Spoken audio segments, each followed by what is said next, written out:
Welcome to Zen and the Art of Self-Publishing. It's the podcast where we slow down, get honest, and put the human back at the center of author life. I'm your host, Janet Margot, so come on in and let's talk. All right, Nicola Cook I have here today. She's a UK-based entrepreneur, sales growth consultant, and multi-genre author. She owns Company Shortcuts. It's a sales acceleration agency working with scaling up businesses, and she founded Aurora Independent Books in 2019 to support her fiction. She publishes under the pen name Isabella Wiles. I love that name. Her business books have been translated into 11 languages.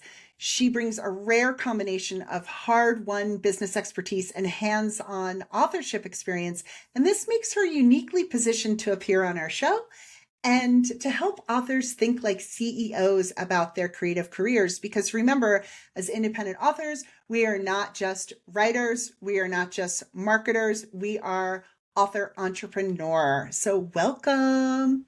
Thank you. And I know you have a crazy busy schedule, so I so appreciate you coming today. Let's dig in. You wear a lot of hats: sales consultant, author, publisher, investor, keynote speaker. Yeah. When did you first realize that these worlds were going to collide in a good way in your career? Yeah, well, my publishing career started with nonfiction because I went self-employed in 2004. My previous employer was also a speaker, and I was his sales director, and I helped him get a book deal. So I kind of kept that business card, and I thought one day I'm going to be back in touch. And this particular editor, who was a commissioning editor for Pearson's, actually, I sort of took her card in my top drawer, and I thought one day I'm going to be good enough to write a book, and I'm going to pitch it to you. And I knocked on her door for 3 years, and she'd gone on maternity leave and all sorts in the meantime. And so I had like a little recurring task in my diary, and I just kept emailing her every 3 years and just saying, when you're ready, I'd love to have a coffee, kind of thing. And then she rang me back one day, and I remember the call coming into the office. We had an open plan office in those days, and my lovely assistant rang up and said, "I've got this lady on the phone," and I was like, "Who?" And then it was like, "Put her through." And then, a deal was struck, and it was one of those things where I went and had a coffee, just an on-spec coffee, and said, I don't want to go and write a book and then realize that I've got a product that no one wants to buy. Give me the advice. What should I do? And anyway, sat and chatted for an hour or so, and she went, "Yes, we'll publish it." And she got her diary out and went, I need a manuscript in 6 weeks. And I just went, "No problem." I had never written a word in my life at that point there. So that was my journey into publishing. So my world of publishing started with nonfiction and with trad, and I published nonfiction with through some quite big publishers initially, and then fell out of love with the world of publishing because, as everyone knows, in trad you're very much a commodity, and their goals weren't aligned with my business goals, and I was a bit frustrated. And it was it's the one sort of I think of, because I kind of stepped away and focused on my business consultancy for the next 10 years, which was just at the beginning of the Kindle. And if I'd stayed closer to the publishing world, I probably would have been a lot further down my self-publishing career than I was, because I literally stepped back for 10 years and then kind of came back into it. And I've since done rights reversals and stuff, so I've republished some of that early work as well. So wait a second. You wrote the sales acceleration model and the secrets of success in selling. Were both of those trad? No? Yeah, no. It was my first trad book was a book called A New You. I've got it here.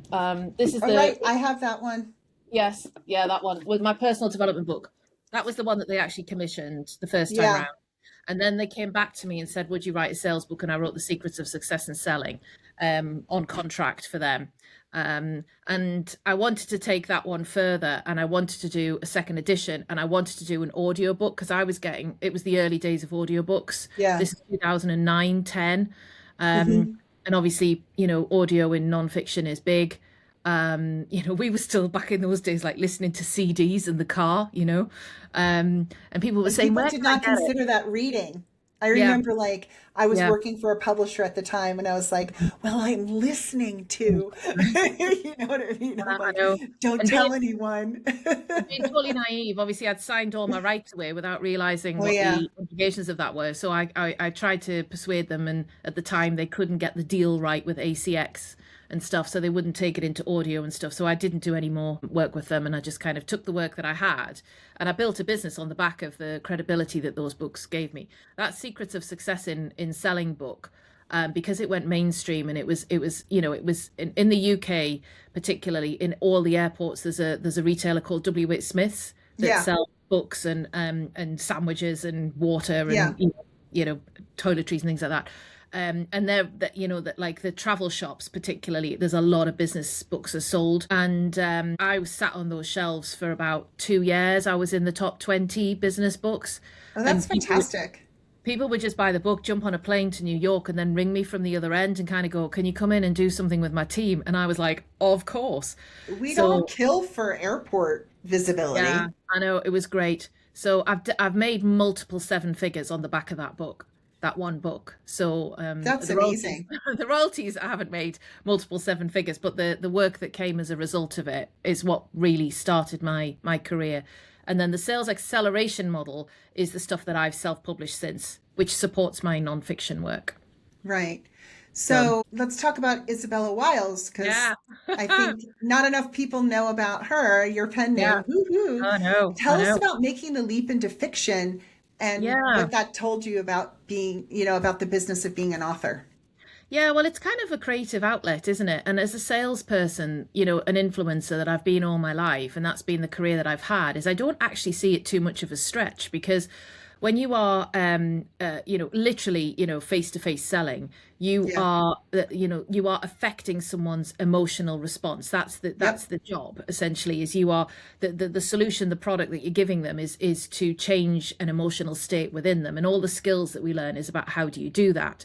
So to take that from a real world example of like in business to then actually putting it onto the page, essentially that's what you're doing. Is it's an emotional journey that you're putting people on. So storytelling is such a big part of selling anyway, that it Hmm. was it was just a sort of another extension. And I've always fantasized, like a lot of people do, about one day I'm going to write a story. Yeah. Um, and I've had quite an interesting life, as I'm sure lots of people have. Um, I've had a quite interesting love life, as lots of people have. And I kind of ummed and ahed quite a long time about whether I should use some of those experiences and put them into fiction. And then I was invited round to a friend's house one night, and there was a psychic there.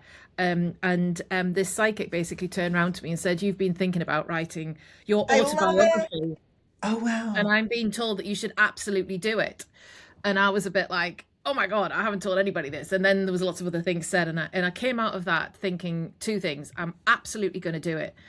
I'm not going to write it as an autobiography. I'm going to write it as fiction, because then that Hmm. gives me a lots of writer's license to change things and whatever, but use the bones of it. And I will do it under a pen name to protect my business identity. Sure. So that's what I did, and But learned as I went, basically.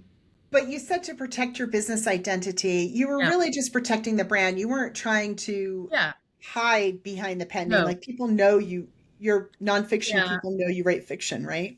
Yeah, I'm quite open about it, and you don't have to dig very far in Isabella Wiles' world to realize that I also have a business identity. And some people don't know. Some people think Nicola Cook is my pen name, and my real name is Isabella Wiles, and that's fine.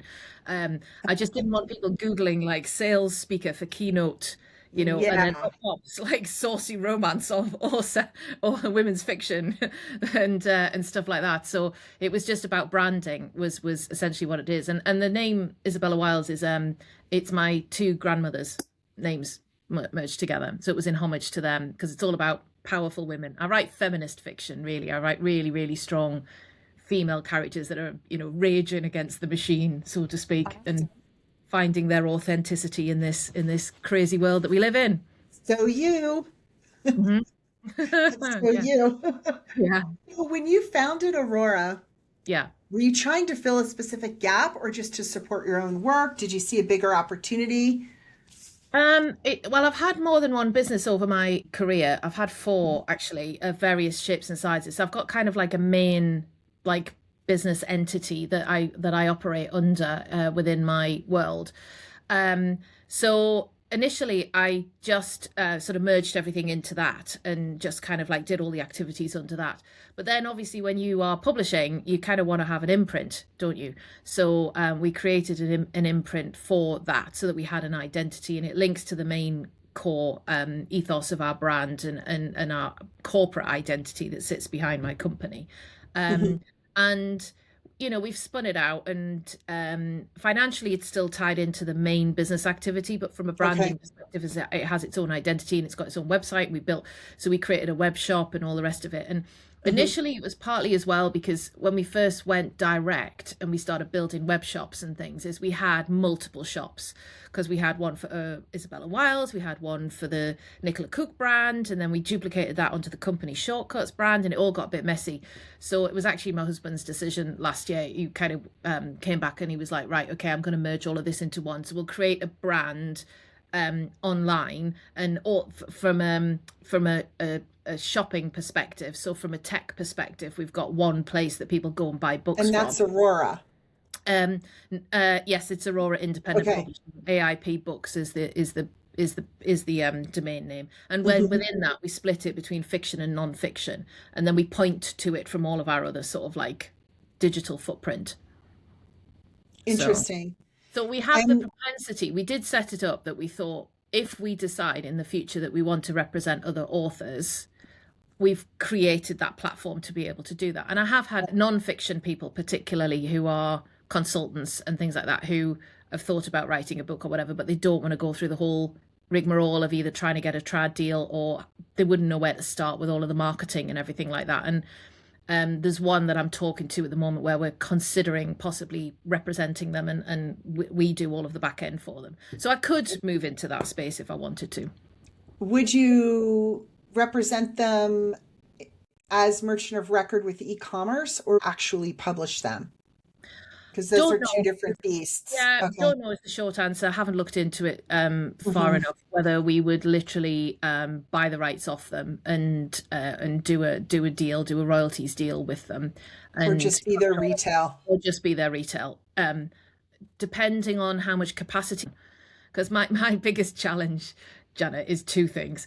Is one, this is going to sound really arrogant when I say this, says the author of a personal development book. Is the biggest challenge I have in my life now is getting really clear on the goals that I set, because I've never not achieved one in 20 years.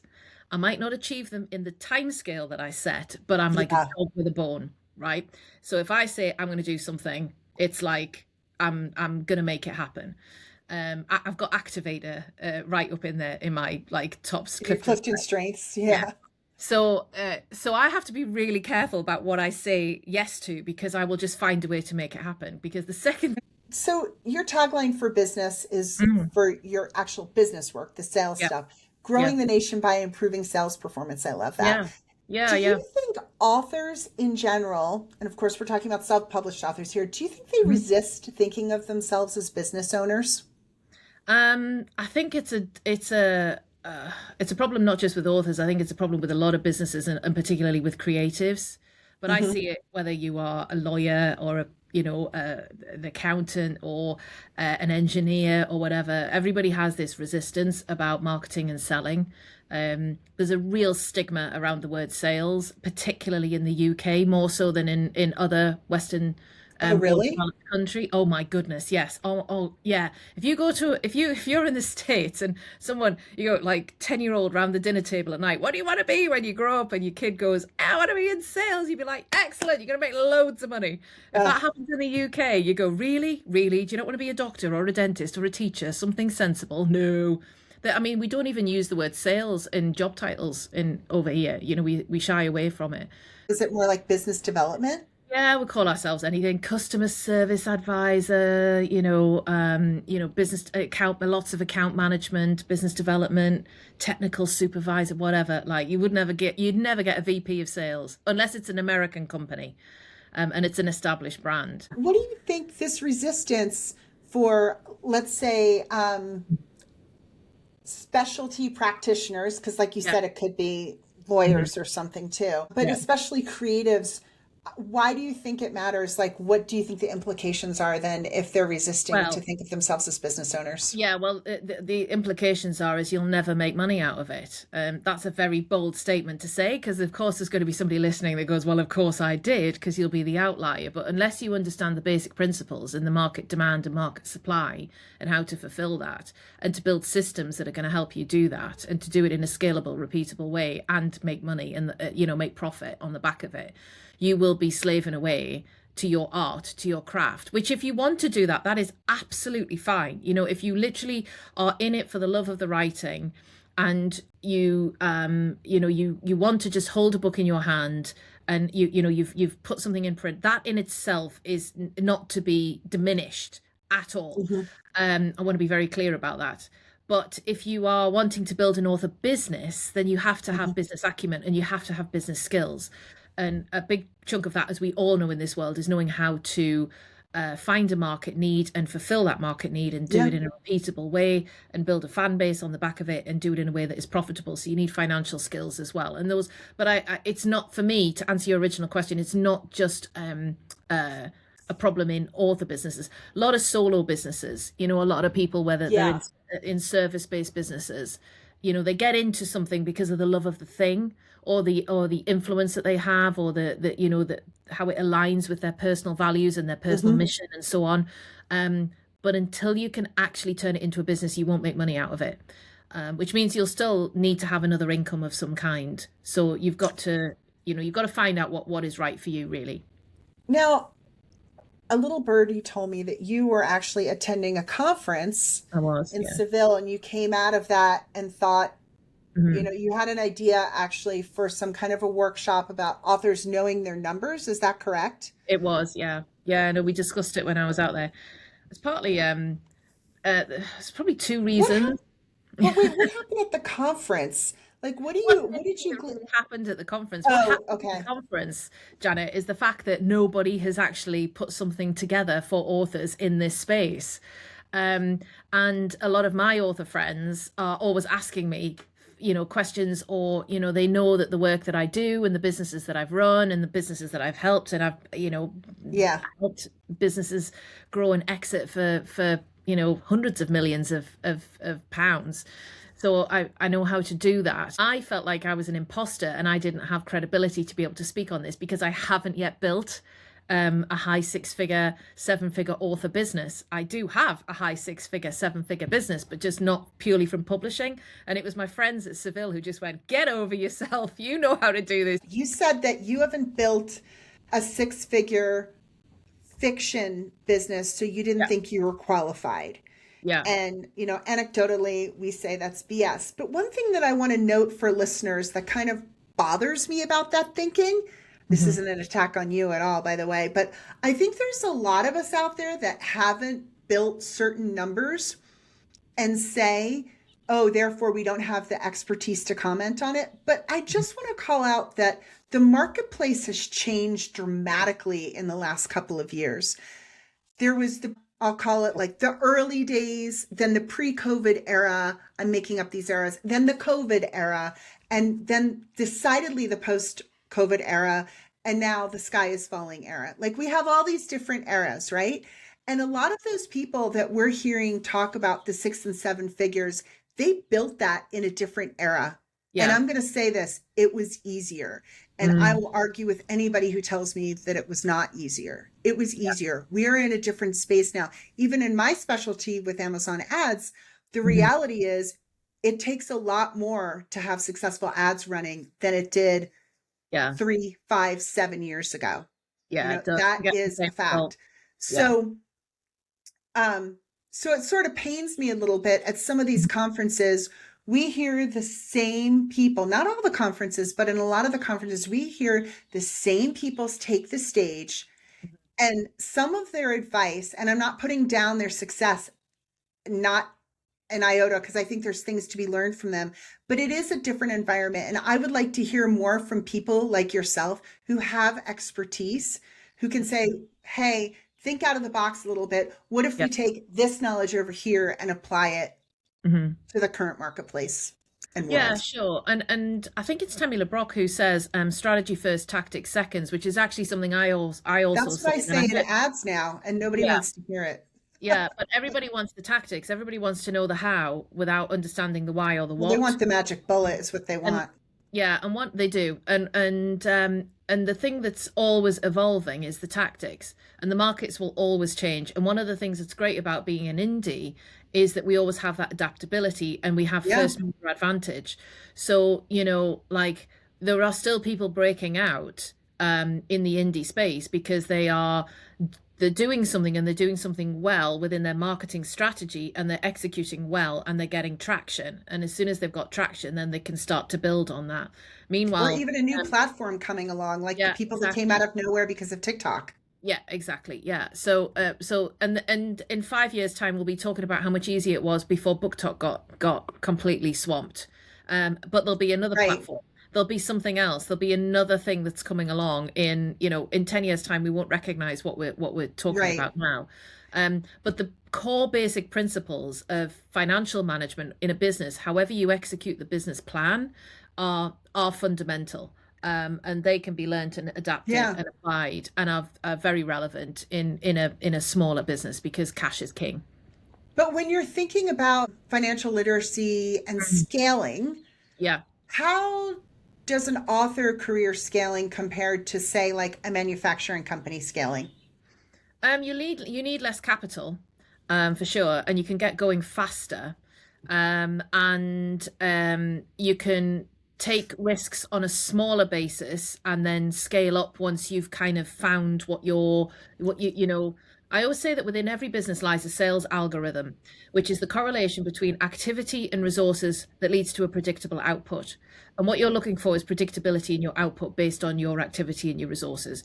So you just keep trialing over and over and over and over and over again. And then as soon as you find something that works, then you can start to scale that activity. So whatever your tactic is, whether it's translations, whether it's, so sweating your IP in various different Yeah. formats, whether it's, writing in a different genre or starting a new series or trying to, one of the many, many ad strategies, or whether it's book talk or whether it's building your list or whether it's, Yeah. we've got so many strategies that we can try, but you can try them all at relatively low cost. The biggest cost in an author business is time. It's speed of production and Yeah. how fast you can create product is usually the And speed to biggest. market is And so speed to critical. market. Yeah, money likes speed. We all know that. And once you start to get momentum, then the worst thing you can do is just kind of step off that wheel. Yeah. Don't take my advice on that because this is the first fiction launch I'm involved in my own business for 2 years. When you see the people who've really broken out the outliers, then basically what they've done is they've done the basics really well and they've executed really well and they've stuck to Right. their lane until that lane stops producing, and then they go off and they find another lane. So They to also answer have a really your good question, machine. They have a yeah, really good machine of systems built. yeah, yeah. You can only scale a business by either people or process. So that's it. So that once you've figured out what your system is then figuring out which bits you can either automate. There's a plethora of software platforms and things that will help you shortcut execution within processes and make things a lot easier. And then it's deciding which bits you need to get out your own way of. And I've done that in Mhm. every function of my business over the years. Like in 2004, I've got a photograph of me at 3 o'clock in the morning holding the piece of paper up because it was still done manually in those days, bleeding out of my eyes, going, "Ugh." And the reason it was 4 o'clock in the morning is because every time I added up the damn numbers, it came to a different frigging number. And now I haven't even seen a VAT return for like, I don't know, 15 Right. years. I've had my company for 22 years now. So, but I learn all of those things. That's my method is I learn how to do something and then I'll pass it off or I'll turn it into a process that it becomes automated or I'll give it to somebody else to do and I then have they a, can scale it. I have a question. You Hmm. mentioned a second ago the cash is king. I don't want to forget Yeah. this. Hmm. For some folks I out actually have, there who, I actually have a different saying because you've all heard revenue is vanity, profit is sanity, cash is king, and I go cash flow is well, queen. that's what I just wanted to ask you is what's the difference between revenue, profit, and cash flow? I mean, these are some Yeah. basics, but there's some people out there that are just not, they're just Yeah. writing in their Yeah. So writing room. So, Revenue is your sales receipts. So it's the money that you receive in exchange for goods and services, essentially. Mm-hmm. So you sell a book, you make money on the back of it. Yep. Now we in the publishing world, we already like if you are publishing through a third party, so unless you've got a printing press in your back garden, you are using either printers and or digital, Yep. providers, Amazon being the obvious one. They will take their cut off for their distribution of your to be on your platform. So the money that you get in terms of royalties is already less than what your sales price is. But that's the Mm-hmm. receipts that come into you. You literally receive money into the business, and that's your revenue. Your profit is what's left over after you take off all of your expenditure. And we tend to split expenditure into various categories within a business. So you've usually got, what we would call overheads, which is, like your bricks and mortar, your salaries, Mm-hmm. paying yourself, and all that kind of stuff. And then, we've got expenses due on the actual, the delivery of that product or service. So your printing costs, for example, and so you can work out there's different types of profit because we've got Right. contribution profit, gross profit, net profit. So I don't want to get too detailed on that, but basically your profit is what's left over. So if you take in all of your money, so you get $100 or £100 in a month, and you have to spend 50 quid in advertising and running your life and running your business and all the rest of it and taking a salary and stuff, then you made 50 quid profit. Cash flow though is the killer of most businesses. So we talk about cash is king, but what does that really mean? Because you can count the cash in your bank, but if you've got Right. $100 in your bank, but you're meant to, you owe $500 in bills, then that cash means nothing. Cash flow is the difference on a monthly basis between the money coming in and the money going out. And cash flow is what kills most businesses, is because they literally run out of cash, because they get to a point where even if the revenue is on the horizon, the money that they have to pay out now, either to tax or pay bills or pay salaries or pay yourself or whatever, is greater than the money that you've got access to, and that's when you get a So, working capital gap. so what does a cash flow crunch actually look like for an author then? So a cash flow crunch would be you've spent 10 grand on ads, okay, in month one, and we all know that you don't receive your royalties until month three. Yeah. Mm-hmm. And let's say you make 20 grand in month, in month one, you also your sales royalty revenue is 20 grand, but you don't receive it until month three. Mm-hmm. You've got a 10 grand hole that you've got to find. You've got to have working capital to Right. cover those bills going out until your income comes in. And this is the problem, especially on ads, because ad income is usually due within 30 days, yet we don't tend to make royalty money for 90 days, unless you go direct. Obviously, if you there are different routes to market in author land. So if you sell direct, you receive the money before your Yeah. book is delivered. So that's a great way to improve cash flow, is to have a good direct revenue arm. It's also why people quite like trad deals as well, because they get advances if you can get one, because you get the money up front, even though it might be Right. split into three payments, but you get the money before you've actually paid. You've actually given them the product, so to speak, because they're So, they're buying the rights for you. so how do you structure this? You talk about three personal budgets that I do. every author needs. Can you Yes. give us a preview? Like, Okay, so you know me, Janet, and I love a spreadsheet. We so talk true. about this all the time. I've got one of those really weird brains where I can look at numbers and I see patterns. I think I've got an That's ADHD awesome. brain. So like I know some people are number blind, so you might Yeah. need help to be able to turn it into, pretty pictures or whatever, or write things out. But there's two spreadsheets that are just like the fundamentals, okay? Number one is your budget. And we'll talk about a personal budget first before I talk about a business budget, but the Okay. philosophies are the same. And the second spreadsheet you should have is your cash flow, which is basically on a monthly basis. And I actually do mine. I do a timestamp at 2 points throughout the month. So I do at Mm. end of month, and then I do like on the 15th of the month. So like a mid-month check. So, and I run my cash flow. I've got cash flow. I've got one spreadsheet that I've been running for 10 years, and I just keep adding a new tab on Oh my it, God. and it goes forward. And it's the Yeah. number one, I'm looking at it now, is like the number one thing that is open all of the time on my desktop. And I Right. can tell you my cash position in my overall business for 12 months down the line, because I can see income coming in. Now, not all of my income is coming Do from you have a publishing. template for this? I probably do actually somewhere. I mean, Okay. mine's quite complicated because I've got quite a lot of income streams, Yeah. but it's kind of Yeah. some of my income is retained income in my consultancy work. So if I sign up a 12-month client, for example, I can drop that income in on 12 months because Yeah. it's legally binding. So I know I'm going to get that money in. So I can see where my cash is going to be, which Right. is really handy if you want to make big decisions, like if you want to scale your business and you're going, I'm going to Yeah. use a chunk of money and I'm going to trial this. I'm going to spend some money on Amazon ads and I'm going to blow it. I'm going to see what I can do with it without worrying about, am I going to be able to cover my Right. expenses? Yeah. So that's cash flow. Budgets is where it starts. Okay. So anybody who is starting out in business, or starting out as a self-employed author before you've left your job, or you've cut off any other sources of income, you must understand what you need to live off. And I talk to people about doing 3 budgets. I call it the beans and rice budget, which is like, what is the bare minimum you can get Yep. by on? Like, I'm talking, no meals out, no takeaways, Right. just literally living off the bare minimum. The comfortable budget. So the comfortable budget includes, a little bit more leisure spend, a bit, you can afford a few more TV subscriptions, maybe a holiday a year or whatever, at whatever level. And then you've kind of got the luxury budget, if you like, which also allows you to start investing in long-term personal wealth. So Mhm. your pensions, your investments, your insurance policies, all of those things, so your spare cash, you're actually channeling that into future income as well, which you should be doing anyway.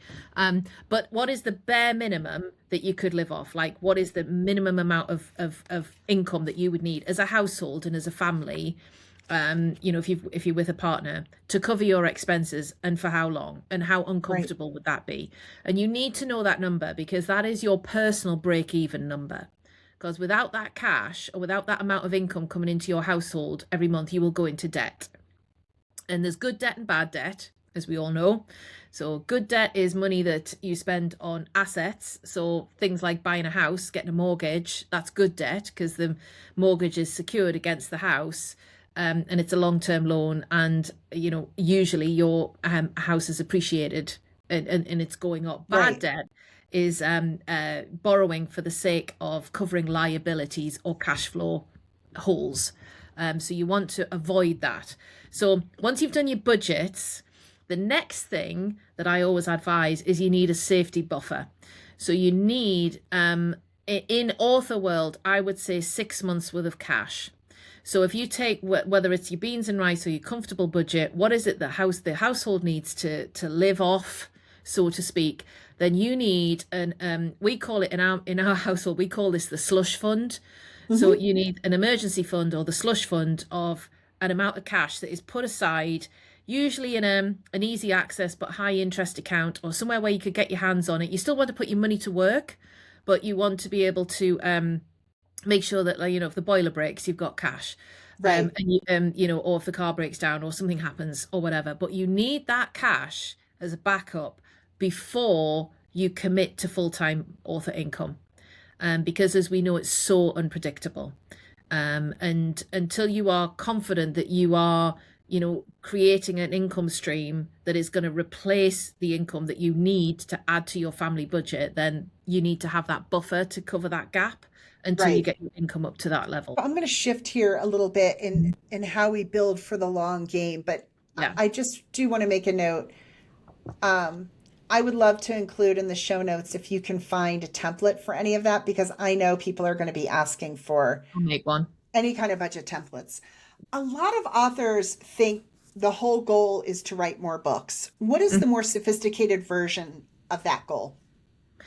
Oh, that's a big question. It kind of aligns with what your personal goals are, both just as a person and as a human, and as a family, if you have dependents and so on, versus your creative writing pursuits Mm-hmm. as well. For sure, more product gives you more opportunity to sell more income streams. Um, I personally like predictability when it comes to my financial well-being as well. Mm-hmm.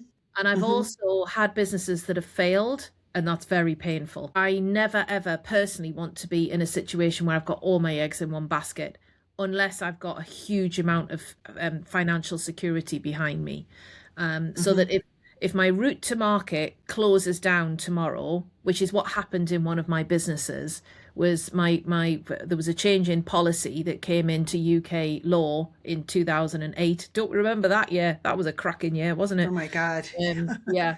Um, and overnight, all my income was basically suspended through no fault of my own. And I had Yeah. employees, I had bricks and mortar business and everything.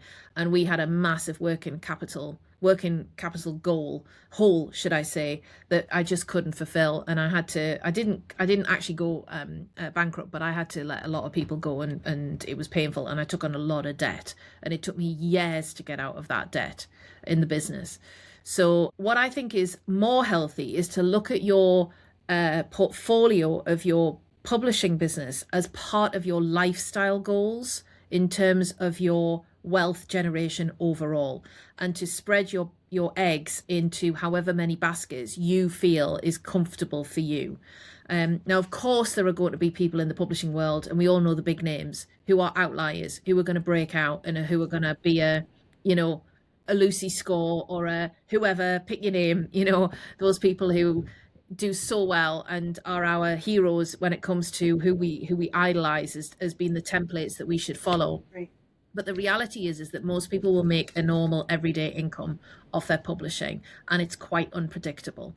So you need to be able to make sure that you can protect yourself. And this is the advice that I would always do. So number one is have that slush fund behind you, just generally is good health. It'll give you peace of mind. It'll mean that, if you become ill, or if you have to delay a launch, or, if your partner loses their job, or I don't know, there's another pandemic or whatever, you've Right. got enough money to keep the lights on and to put food on the table, and to give you enough space for you to be able to pivot to do something else. In bricks and mortar businesses, I always say that your working capital security net needs to be the length of your new business runway plus 1 month. So if you were a marketing agency, for example, if it takes you 6 months to win a new client, then you should have 7 months worth of cash available to you Right. at one time. So that's number one. Number two is insure yourself.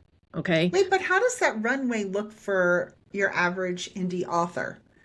So unless it's your very first publication, you will know how fast you write. You will know how fast you launch, and you will Mm-hmm. know what your average return is on a launch. And you will also know what that is based on the first in series versus the 12th in series if you Right. write one series. So if you look at the value of a series or the value of a book, and you look at how long it takes you to bring into the market and what the average return for that is over, say, the next 6 months or the next 12 months, you'll Mm-hmm. have the data. The data will exist within your own existing business, fundamentals if you look for it. Unless it is you are a debut author with a first time, in which case you just need to keep working until you've got some of that Keep security. the day job. Keep the day job, yeah. Unless you're sitting on a massive trust fund and you are retired or something like that, then great. But don't replace your author income until you've ticked off some of those core boxes. Please, please. Yeah. That's it. So the next thing I always advise is that you absolutely should insure yourself. So you should have income protection insurance, a key man insurance if you've got a corporate incorporated business. There's other ways in which you can do it, because the reality is that we will all get ill. I mean, the statistics for some of the more serious diseases, of which we won't name in case it's triggering for anybody, but statistically it's now 1 in 2, which means if it's not you, it's probably going to be somebody really close to you.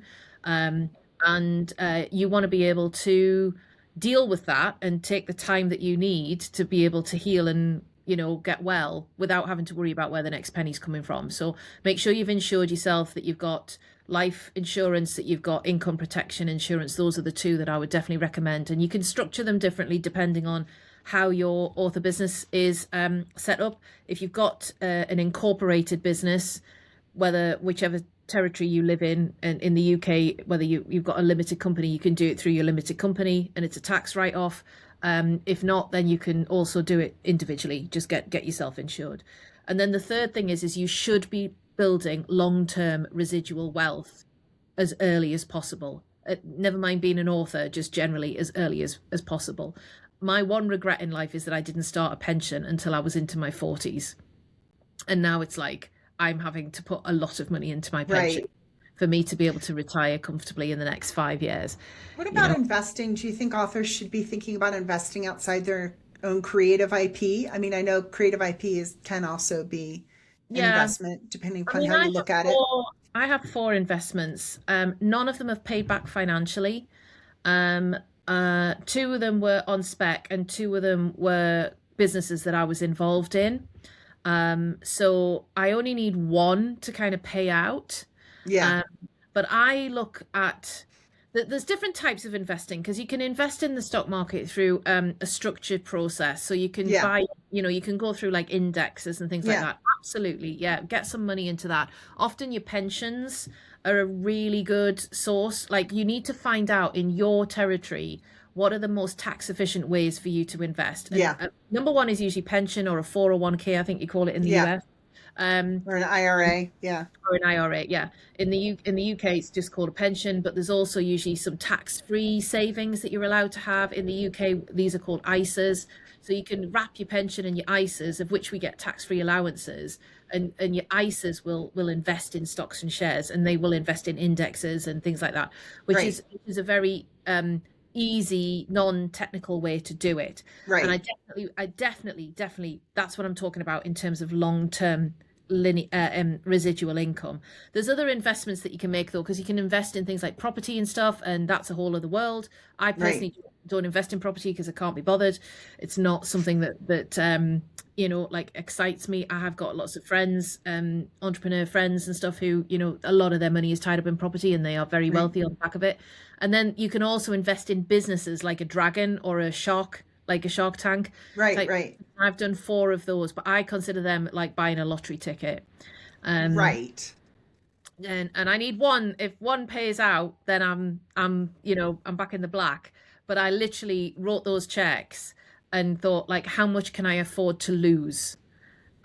Because there is absolutely no guarantee that any of those businesses will ever return an investment for me, because they're all they're not floated. They are still private companies. They haven't done they haven't sold yet. They haven't exited in any way.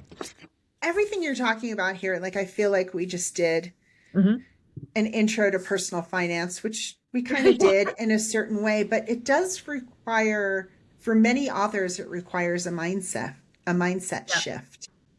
Knowledge alone is not enough.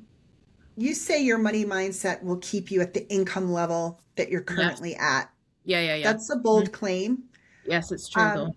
What have you seen that makes you believe that so firmly?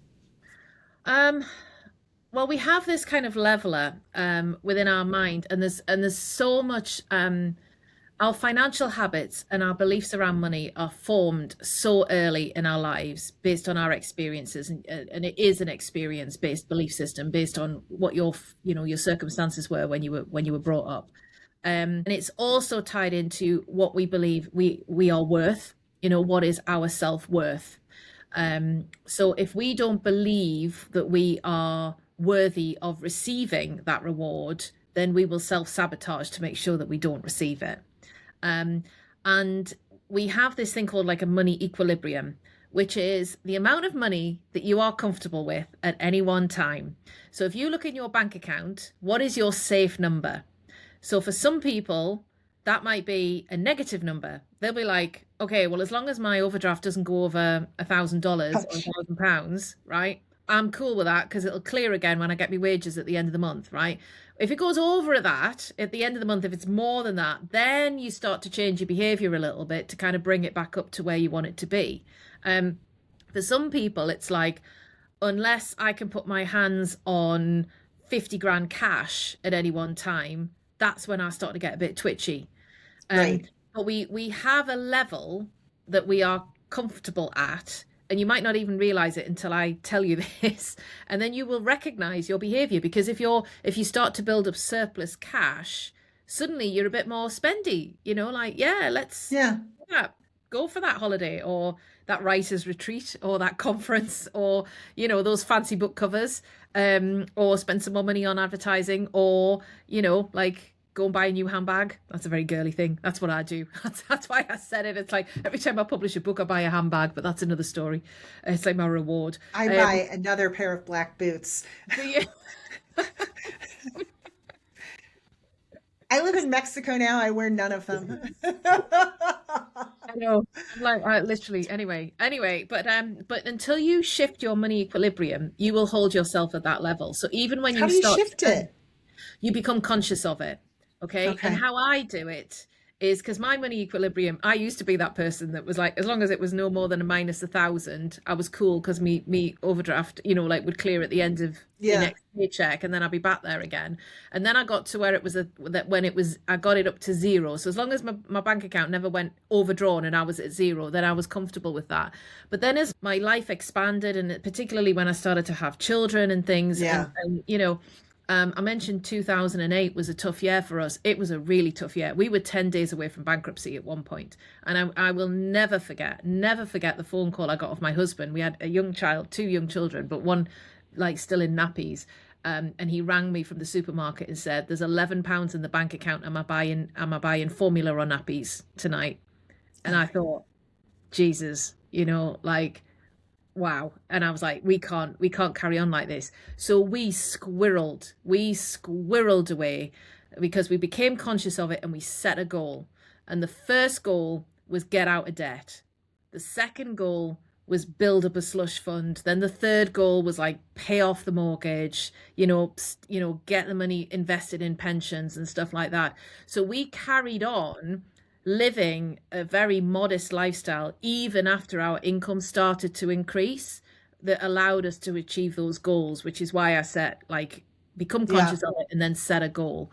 And But it's like you have to exercise it. It's not like you think about it one day. You have to be really working. You have to be exercising that and thinking about the money and what your money goals are, and your slush fund goals, your get out of debt goals, all that stuff every single day, taking baby steps towards that. What really frustrates me, Janet, is so many authors like turn off when they hear this. I know that there'll be people listening to this going, "Oh God, this is so boring," because it's like money. This has been a heavy episode. It's funny because I just did a recording where it was like emotionally, like a different kind of emotional heavy episode. And this one it's money, but I know, but it brings up a lot of emotions for people for various reasons. It does. And it's, like when we were in that situation with me and my husband, it really brought up a lot of stuff about our childhood. And I had quite an affluent childhood, but then became quite poor, where he was so poor. I think it's Oprah Winfrey says he's so poor he doesn't have a, it was literally, like, so for him, but rewarding himself with something felt like he wasn't worth it. So we had to sort of like we were constantly sort of addressing that. We're now in the situation where we raise kids who've got everything, and we're like trying to rein them back in, because they've got absolutely no self-control. And we're like, hang on a second, let's just learn some money magic here, and some budgeting rules and things like this. And instant gratification is never going to keep you rich. I have to talk about resources for authors as we close up here, because your business does not serve authors per se. You don't do a consultancy for authors, but do you have any resources that you'd recommend for authors? Yes. Whether it's like one of your books, or if I'm really pushing you to get us some sort of template. I was looking. I've got a really old copy. I'm on my bookshelf. I'm just going to lean out of for a moment. The first book I would absolutely recommend. It's an oldie and it's a goodie. Is the Rich Dad Poor Dad philosophy. Oh yeah. So I was useless with money, honestly useless, until I lost it all, because I got divorced in my 30s and I was back to square one and in loads of debt and stuff. And it was all that's when I learned all my habits, and I went on a money like education, like people. So I started with all the sort of like philosophy. So like The Richest Man in Babylon, Rich Dad, Poor Dad. His philosophy is fantastic. I really like Yeah. his second book as well. The Cash Flow Quadrant is really, really good. There's quite a few. I'm just thinking, what else have I got on here? Yeah. I mean, I've done quite a lot of Tony Robbins. I've done the Tony Robbins money course as well, and that was transformational for me. I didn't know how to do any of it. I didn't know how Is the to Tony invest. Robbins one mostly mindset, Mindset or is it with tactical? tactics, but I mean, Okay. I did the course, God, 20 years ago now, so the tactics that he'll be talking about today will be very different from when I Sure. learned it. But a lot of it was unraveling some of those belief systems about where does that come from. And then so that's where I would start with that money education. And then, like I say, really you only need 2 spreadsheets. You need a budget and you need a cash flow, and that's it. Hmm. That's it. I know we've made it sound more complicated than it needs to be. And you need to understand the difference between residual income and linear income. And we all need residual income if we ever want to retire. Yeah. So your residual income can come from your author business, because the very nature of the book is you write it once and you get paid over and over and Yep. over and over again. But it sadly is quite an unpredictable source of income unless you've reached a certain level of scale where you can, you've got you're spread within the market, so to speak. You're spread across different channels, different genres, different routes to market, and you've got such a portfolio. Countries, Countries international that expansion. you Yep. that you feel comfortable that you can like predict that you are going to continue to earn so much each year. So Um, what's next for you? Company Shortcuts, you have an app launching this year. Is that I do, accurate? yes. Yes, I'm just chugging along, writing more books, making more product in my consultancy world. I'm in a very So you're comfortable position. creating more IP in Mhm. your consultancy then. Yeah, Nice, yeah. nice. And the non-fiction series that I've started is number 1 in a 6-book series. So on the plan over the next 2 years is I'm writing those. Meanwhile, in my Isabella Wiles world, I'm just starting a new series that the book 1 launches at the end of this month, at 30th of June. So And I'm what's the name excited of about that that. And book I've actually one? written that one to market. So Second Chances at Bamborough Beach, it's called. Bamborough Nice, Beach is a nice. fantastic real life place in the Northumberland coast in the northeast of England, and it's just been voted the 3rd best beach in the world. And there's never been a romance series set there, so I've just put it out on the airwaves, but I've got one that I'm launching. So that's already up for It pre-order is. on Amazon. And Yeah, what it is. about your site? What's your site where people can find you if they're curious to click around and check out how you've So done the nonfiction and fiction? That would be yeah, nice to see. any name will get there eventually. So Nicola Cook, I've got a website, and it's Nicola without an H and Cook without an E. So nicolacook.com, isabellawiles.com, companyshortcuts.com. Will all lead back to me. And the main book website is aipbooks.com. So they're all Cool. interlinked. So wherever you land, there'll be links You can backwards and get forwards there. between the two of them. Yeah. Cool. Yeah. Thank you so much for your time today. This has been a lot to learn. This You're has been welcome. great. No, I hope it's been useful. And Definitely. it's all about financial freedom. That's my driver. I never want to be Yeah. beholden to anybody else for my security, my family's security, and my legacy. So, and a big part of that is running your business to allow it to enable you to fulfill your mission through your publishing world. That's the goal. Financial freedom so we can all go live life, because that's what Exactly. it's all about. All right. Exactly. Thanks, Nicola. You're welcome. Well, that's our show. Find resources and more at zenandtheartofselfpublishing.com. I'm Janet, and I'll see you next time. Until then, take a deep breath, trust your work, and keep writing.